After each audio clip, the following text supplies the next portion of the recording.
In this recording, we're going to cover section 2.2, which is solving systems with matrices. Really what we're going to do is we're going to take a system like this one here in part A, and we're going to go ahead and just drop the variables and give us an array of numbers that's just a little bit easier to work with. We call that the augmented matrix. Matrix because it's an array of numbers, and augmented because we're going to go ahead and set up the coefficients on one side. Augmented are next to the numbers, those constants on the other side.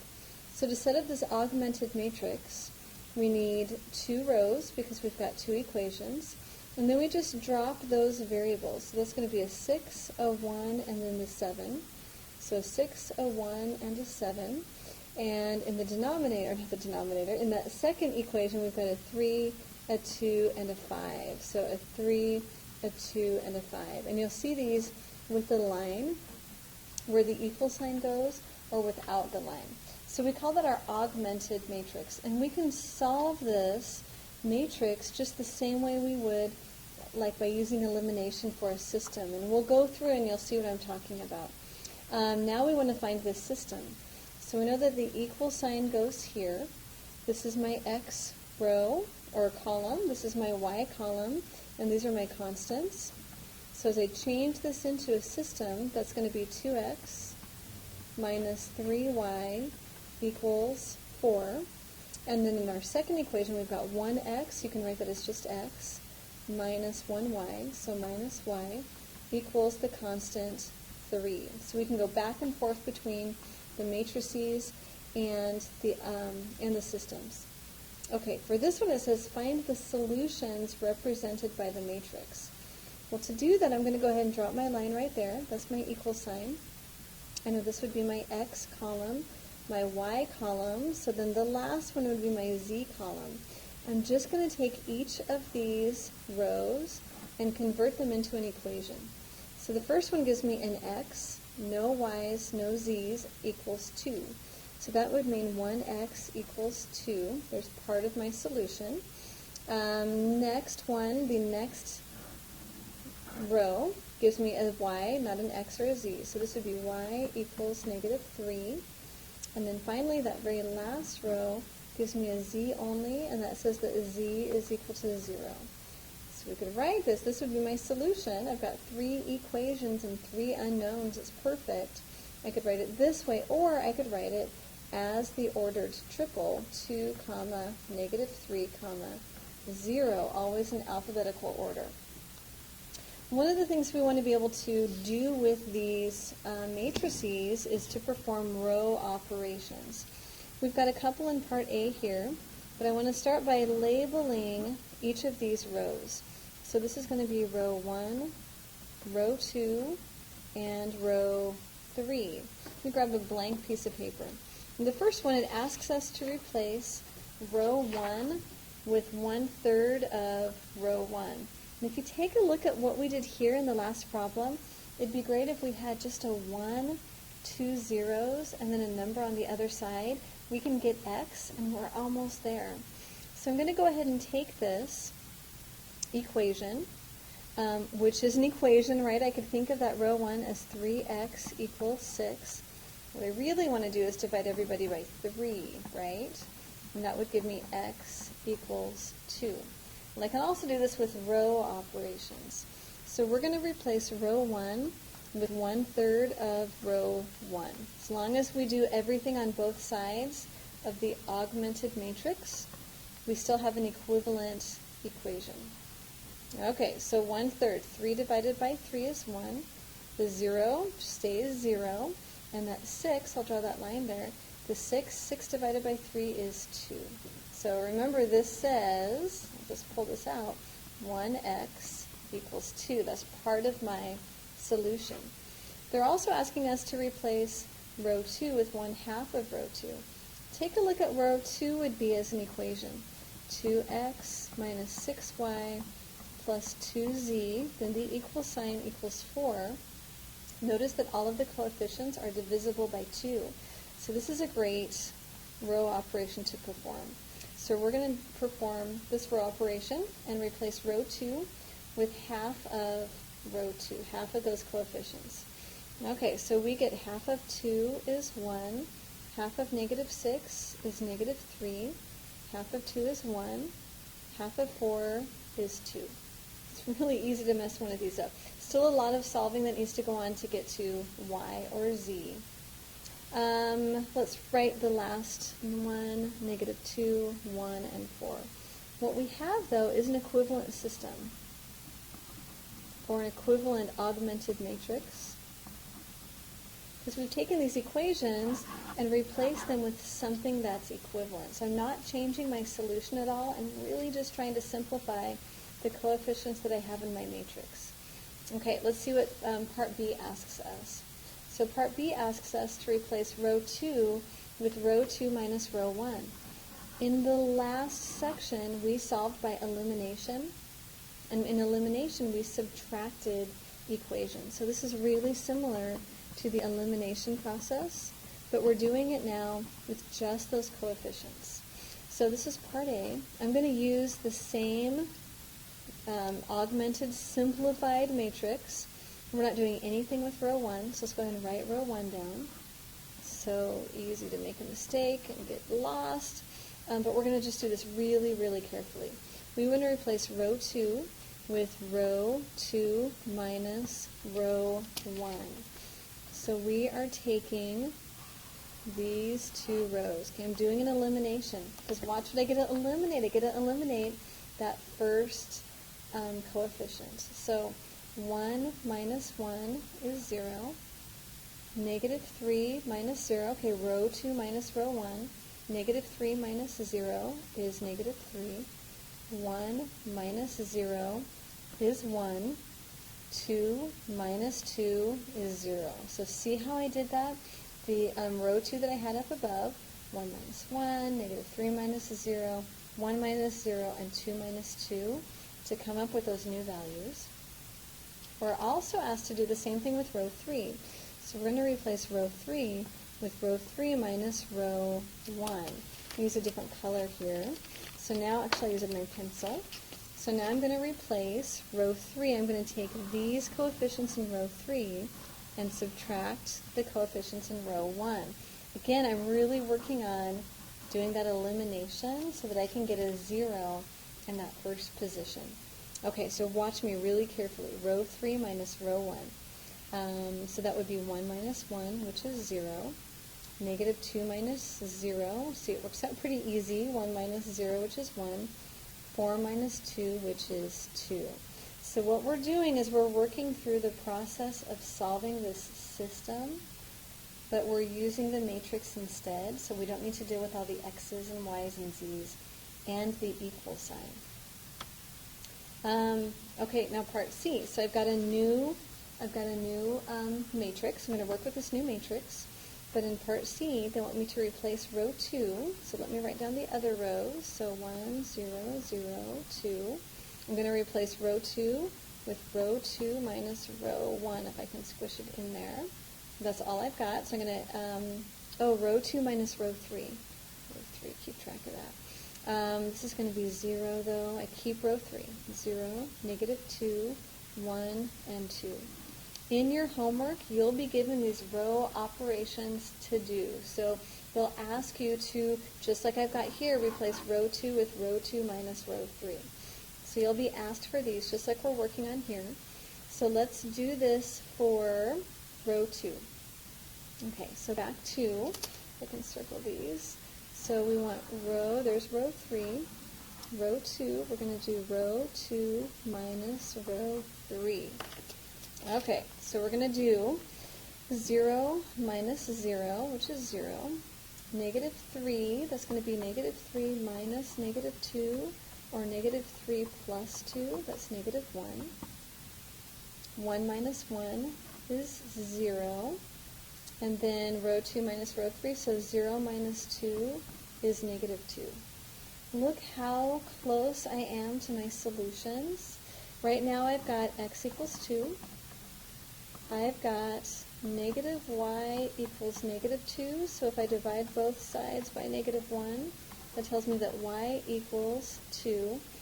All I need is to figure out the z's. I'm going to keep going until I get This is called reduced row echelon form. You don't need to do all of this by hand, but since I'm so close, I want to go ahead and show you just a few more of the row operations. The first thing I want to do is to get a 1 here, not a -1. So I want it to be like, where was it?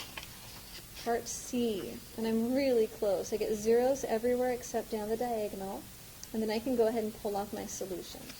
So I'm almost there. So this will give us just a little more practice with row operations. I'm going to replace row 2 with negative row 2. I'm going to keep row 1. It's exactly like I want it. So negative row 2, that means negative of -1 is 1. Negative of -2 is +2. And then I also want to get rid of this one. So let me write down what I've got. So 0, -2, 1, 2. So what I'm going to do in my next step, I'm going to call this 1 and call this 2. If I could make this a 2, I could go ahead and subtract those. So I'm going to leave row 1, 0, 0, 2, 0, 1. Then I'm going to show you a much easier way to do this with your calculator. The only thing I'm going to change is row 3. I'm going to take row 3, and I want to add 2 times row 2. Do you see that? Plus 2 times row 2. Okay, so here I go. 0, right? 0 plus 2 times 0. This is going to be -2 plus 2 times 1. That's going to be these. So -2 plus 2, which is 0. So I get a 0 here. And then when I do this last one, that's going to be 1 plus 2 times 0. That's going to be 1 plus 0, which is 1.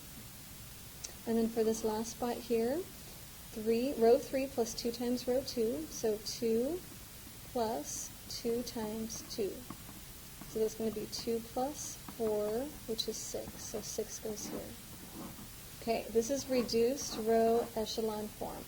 It's the form we want because now we can pull off the x, the y, and the z, and I've got my equals on the other side. First row tells me that 1x equals 2, 1y equals 2, and 1z equals 6. So that would be my solution to the original equations that came with this system. There's another way to do this. Where's my matrix? So if I go back to my matrix, which was this one, feel free to rewind this and then see if you can repeat those same row operations. But I want to go back to this matrix. I'm going to use my calculator to solve and get reduced row echelon form. In your, let's see, I've got it right here. In your homework, it's going to use the language. It's going to say use row operations to solve. If I'm asked to solve it, I'm not going to use row operations. Instead, I'm going to put my matrix, let me rewrite it, 0, 0, 6, that original matrix that I was given for number 2. And I'm going to put this right into my calculator, and I'm going to ask my calculator to get reduced row echelon form. Okay, so here's my calculator. I'm going to go to the matrix menu. So I've actually got an old matrix there. I'm going to go to the matrix menu, which is right here. So I'm going to go second matrix. I'm going to just choose any matrix. It doesn't matter. Oops. Let me go back. So second matrix, I want to go to edit because I want to change the matrix. So I'm going to go to edit and then enter. I have a 3 by 4 matrix, and that means 3 rows and 4 columns. That is exactly what I want. If I wanted to change this, though, I could just type right over it. 2, enter 2, and that would be a 2 by 2 matrix. But I do want 3 rows. Oops, let me go back up here. I want 3 rows and 4 columns. Now let's type in the numbers that we were given for each of those entries. In the first row, 3. I'm just hitting enter after each one, 0, 0, 6, and then 2, -6, use the negative down by your enter key, -6, 2, and then 4. And then in the last row, I've got 1, -2, 1, and 4. Okay, I've got this entered into my calculator. The next thing I want to do is to ask the calculator for reduced row echelon form. In your calculator, in the matrix menu, you're looking for reduced row echelon form. I think that's how it abbreviates it. And then we're going to go ahead and put matrix A in there. There might be an F in here, we'll see. So I'm going to go to my matrix menu. I'll hit quit here, so second quit. Let me clear this. I'm going to go to my matrix menu. So back, second matrix, math. I don't see the reduced echelon form here. It's actually towards the end of the list, so go up. Oh, and there is an F there. I want RREF, reduced row echelon form. Hit enter. And now I want to grab matrix A, go back to your matrix menu, and then this is the one I want, matrix A, which is that 3x4 matrix. Hit enter under names. Okay, so it's going to do reduced row echelon form for matrix A, close the parenthesis, and it gives me exactly what we did using the row operations that we were given. And I can read this now, x equals 2, y equals 2, and z equals 6. Let's go to the second page of your notes, and let's take a look at these. Now I'm using the same language that you'll see in your homework. So use row operations to solve. Instead, I'm going to ask the calculator to do reduced row echelon form for my matrix. So what I need to do is to change, oops, you see that? I need to change this into a matrix. And if I change this into a matrix, I'm going to keep the coefficients only. So in the first row, 1, 1, -1, and 1. In the second row, I've got 3, -1, 1, and -9 for that augmented matrix. In the last row, I've got 1, -2, 3, and 4. I'm going to put this into my calculator and ask it for reduced row echelon form. Okay, so you got those values. Okay, so here I go. I'm going to go into the matrix menu, so second matrix. I want to edit, so I go over to edit. I do want a 3x4 matrix, 3 rows and 4 columns, so I go ahead and keep that, so I just hit enter through that. I'm going to change my entries though. 1, hitting enter after each, 1, negative, use the negative by your enter key, so -1, and 1. Next row, 3, -1, 1, and -9. Last row, 1, -2, 3, and 4. Okay, so here we go, reduced row echelon form. So I need to exit this, so I'm going to second quit. Go to my matrix menu, so second matrix. I want math, because I'm going to do an operation. Arrow up to get reduced row echelon form. I'm going to need the name matrix A, so I go back to matrix, names, and I choose A. Reduced row echelon form for matrix A is what I want. And I've got my answers. Do you see how it converted that? So nice. 1, 0, 0, -2, 0, 1, 0, 15, 0, 0, 1, 12. I didn't even need to write this down because I've got my answers. I know from this that x equals -2, y equals 15, and z equals 12. Let's do this next one. I'm going to first write this next one as a matrix. So as a matrix, it's going to be 2, 9, -3, 0. I'm solving this system. 5, -5, 4, 1, 7, 4, 1, and 1. Okay, so it'd be a great idea if you paused this video right now and then tried to come up with the reduced row echelon form on your own. So if you pause the video, come back and see if you get it correct. I'm going to go ahead and put this in and then do reduced row echelon form. Okay, so here we go. Make sure you can see this. So I'm going to go second matrix. I'm going to grab that 3x4 matrix. Oops. Second matrix, I want to edit it. So I choose edit. That's the right size. We call that the dimension. So I just enter through that, and then I'm going to type over my entries. 2, 9, -3, 0, and then 5, -5, 4, and 1, 7, 4, 1, and 1. I've got my matrix in there, and now I'm going to look for reduced row echelon form. So I'm going to quit, go back to the matrix menu, choose math, and I arrow up to reduced row echelon form, and I want that for matrix A. So I want to go to matrix names now, A, parenthesis, and I get this, which is kind of a mess. I've got all of these decimal places. So I'm going to ask my calculator to convert this to fraction. So I'm going to go to my math menu and ask this to convert to fraction. You get away with stuff like this in a class like Math 200 because we have other things we want to focus on. I'm going to go to my math menu. There's convert to fraction, my very first choice. I hit enter and then enter again. Okay, so not great, but a little bit nicer. I've got 1, 0, 21 55ths. 9 55ths, 0, 1, -22 55ths, -2 55ths, and then zeros across the bottom. Okay, let me pull my calculator out of here. What this doesn't give me is a value for z. So there is no z. And really what that means is that z is, we call it a free variable, or a parameter.